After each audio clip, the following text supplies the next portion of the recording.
Mga kababayan, Assalamualaikum warahmatullahi wabarakatuh. Madayawag maayong adlaw kaninyong tanan. Magandang araw sa inyong lahat. Isang mapagpalang pagdiriwang ng ika-112 anibersaryo sa buong kapatiran ng Iglesia ni Cristo. Sa loob ng mahigit isang siglo, ang INC ay nananatiling haligi ng pananampalataya at pagkakaisa sa ating bansa. Sa pamamagitan ng inyong mga programa sa edukasyon, kabuhayan, at mabilis na pagtugon sa mga sakuna, patuloy ninyong ipinapakita ang tunay na kahulugan ng malasakit sa kapwang Pilipino. Hindi lamang sa Pilipinas, kundi sa iba't ibang panig ng mundo.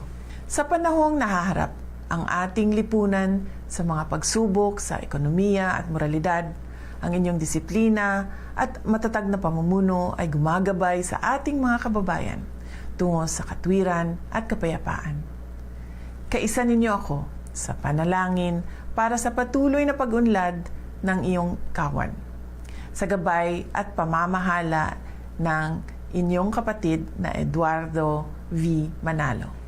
Naway magpatuloy ang INC bilang katuwang sa pamahalaan sa pagpapatibay ng karakter ng ating mamamayan at sa pagtataguyod ng mas ligtas at maunlad na bansa. I wish the entire Iglesia ni Cristo a blessed anniversary.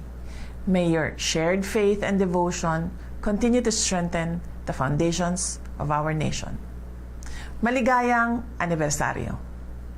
Mga kababayan, mahalin natin ang Pilipinas. Ibalik natin ang tapang at malasakit. Ang lahat ng ating ginagawa ay para sa Diyos, sa bayan at sa bawat pamilyang Pilipino. Syukran.